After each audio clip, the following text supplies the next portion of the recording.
What is going on, family? Again, this your boy Kasim here at Black Restaurants. I'm here with two gentlemen.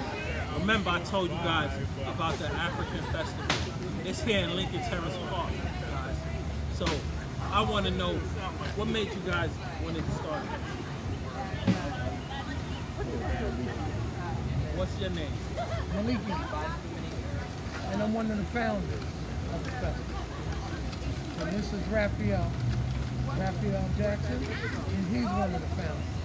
Well, this is the history, brother, and it's very unique that you're getting this because what was happening is that we all were in junior high school in Ocean Hill 271. What year was this? 68, 69. Wow. And what happened was, New York City Board of Education decided that they was going to let the community have some say-so in the education of their children. Wow. So what they started, they took 271 John M. Coleman High School in Ocean Hill, Brownsville on Herkimer Street, and said, you're going to start with this district. So now when they gave the parents And I said, what did you say? say-so in the education of the children, the parents said, well, what we're going to do, we want to look at what's going on with the education of our children, and we want to see what these teachers are doing, educating our children.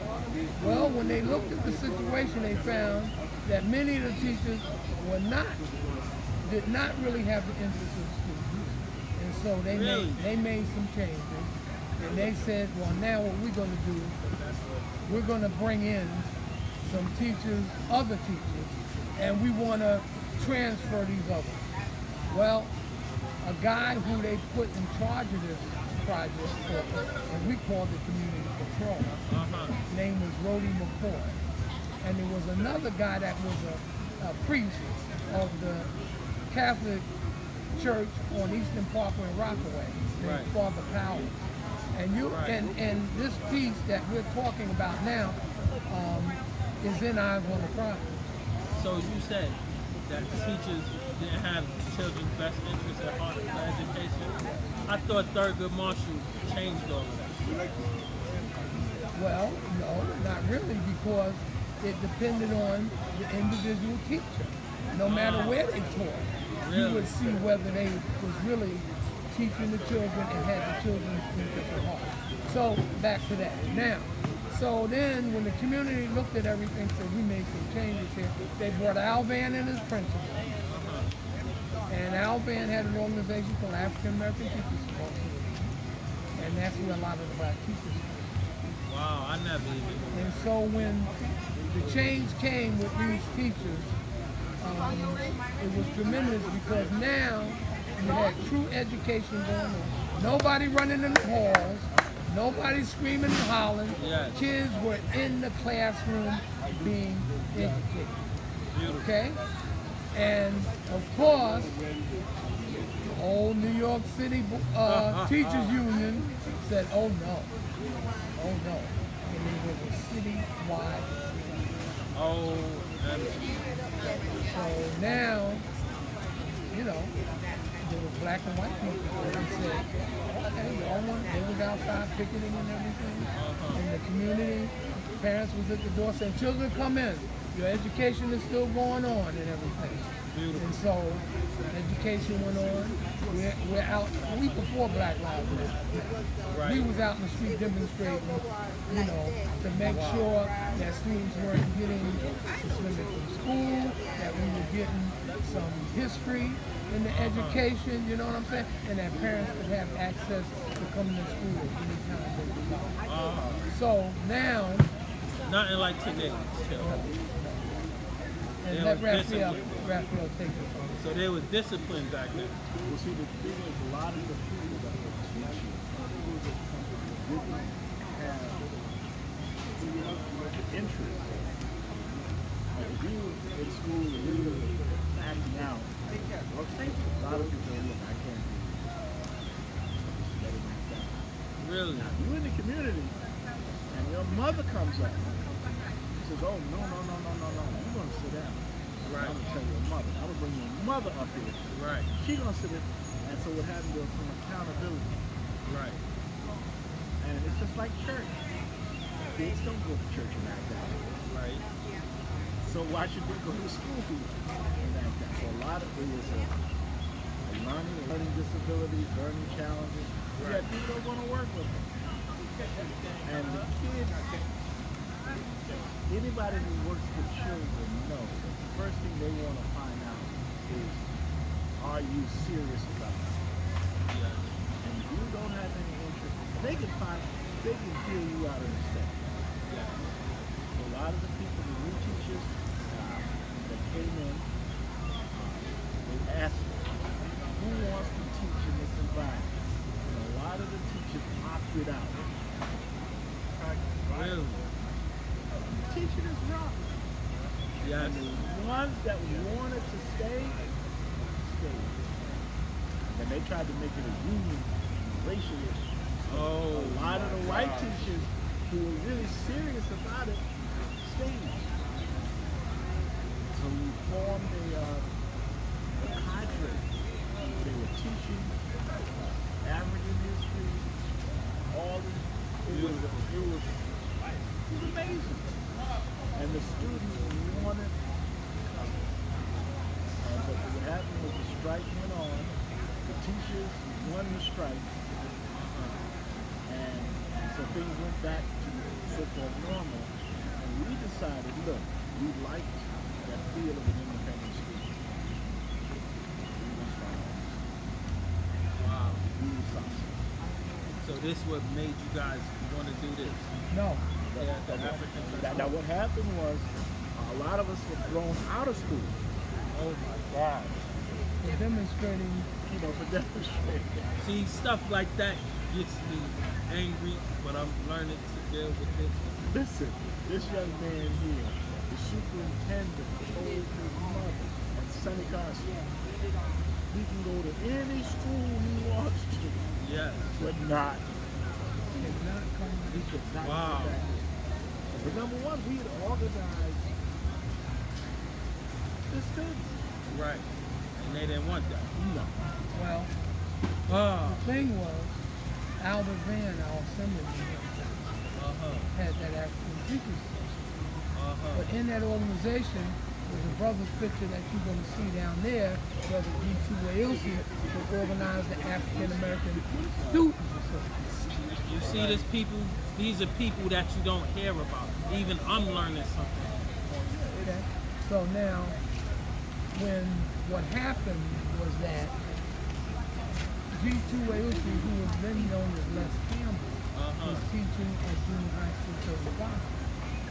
He, with the parents' permission, took some kids to a Malcolm X memorial, Wow. and they didn't like it, and they transferred them to Ocean Hill. Oh my God. And what did they do that for?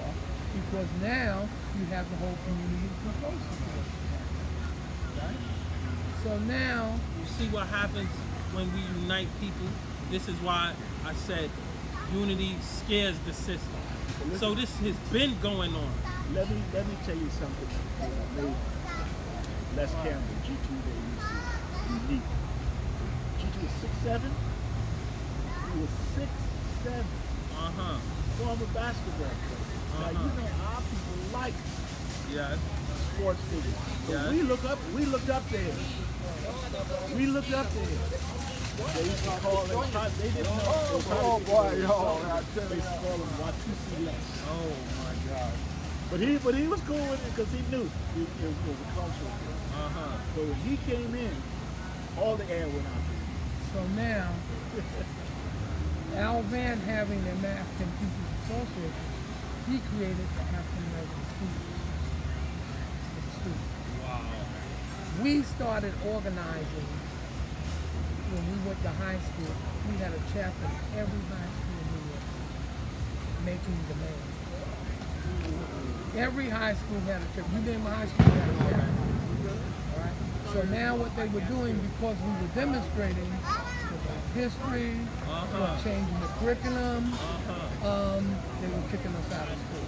So what we would do is if they kick you out of school, we would strategize and say, okay, we're going to take Franklin K. Lane down to Utrecht and demonstrate, and then they took you back to school. When they see a whole school coming to demonstrate, they said, well, we need to rethink it. You better put them back to school. Before Black Lives Matter, this is what we would do. And these were all organized by students. And we were, this is all students. So now we're marching, there's demonstrations with the teachers and stuff. We're marching over the Brooklyn Bridge to go over to the city hall to say, you know, we want to maintain our community control so that struggle continues. After that now, as we are organized in all high schools in New York City, we said we need our own. So what we did, we were working in the summer program, which was paying students $38 a week. And what happened is at that junior high school was myself, a brother named Hodari, and a brother named Shaka. Hodari was Robert Burkett, Shaka John Taylor. I'm George Robinson at that time, who had the leaky name. So we said, wait a minute, we need our own place. Right. So we went and bought a warehouse, 10 places off the Franklin and Fulton. Beautiful. Cleaned it out. We in the summer program making some dollars. Everybody put their money together. We bought the building. Raphael will tell you the story about buying the building. And then we cleaned it out. We fixed it up. We put a stage in there. Now we have the school there called Uhuru Salsa Independent Black School. Top Jazz on the weekends. Our newspaper, Black News, and a health food store up the street on the corner called Food and Water. Wow. This is what we're doing at 15 years old. Okay? That's building in the community. The interesting thing is that we weren't funded. We did it. Like this brother here, shocked, like one, because we used to meet at African American Teachers Association. Before we got the building. Before we got the building. Right. So you can imagine all of these teenagers up in here with all of these adults. So we were probably making a lot of noise. Right. And we said, look, we need our own building. Right. And Malika came to me and said, Black, that's what we called it. We found the building. And we went around the corner and I saw the building and my heart dropped. Oh man. It was a piece of junk. It's abandoned.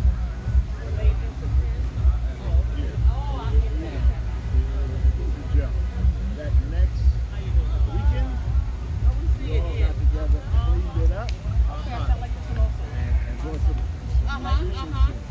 This brother was so bold. He went up to Pharaoh Sanders, asked Pharaoh Sanders to perform there, and he told me, Pharaoh Sanders charged $900. That's a lot of money. And it was funny. He's a capitalist. But he could tell you, we had a catering service. Oh man. So now the building is open. The school is functioning, and he was on the education side. Right. So now in the building, we got Top Jazz on the weekend. Beautiful. We got the school function. We got Black News and newspapers all over the Caribbean, everywhere. The health food store functioning. So what happens now is one of, along with the school being very popular, the music took off because now we got Top Jazz on the weekend. Beautiful, and I love me some jazz. And what's going out to the musicians is like, you gotta see what these kids are doing now. Because they couldn't believe no alcohol, food, fun. You gotta see what these kids are doing. So now any weekend, you might have Pharoah Sanders, Gary Bartz, Betty Carter. In the back would be sitting Gil Scott Heron. Beautiful. Watching, saying, but they told them, they couldn't believe it. So the thing is that when this music starts taking place, I mean, it's just amazing what we had every weekend. Max Rose, Betty Carter, Farrell Sanders, Gary Barr, Wow. Gil Scott Heron, Billy Lee D. Morgan, Williams. Freddie Hubbard. These were jazz musicians. And it became so popular when they played in our place, which is named the East. Everybody wanted to go. Beautiful. We put the Roy Ayers on the map. We put the Lonnie Listos on the map. All of those artists, when they came and played at our place, now they took off like wow. So the school is functioning, the music every weekend is functioning, newspapers happening, everything is going on. And ultimately what we did is on that one block flavor place, right off of Franklin and Fulton, we did the festival in the block. Wow. So the festival started there. What block is this? Flavor place. Flavor Place? Beautiful. African Street Carnival. This story needs to be told, people. Before it moved to Boys and Girls High, it was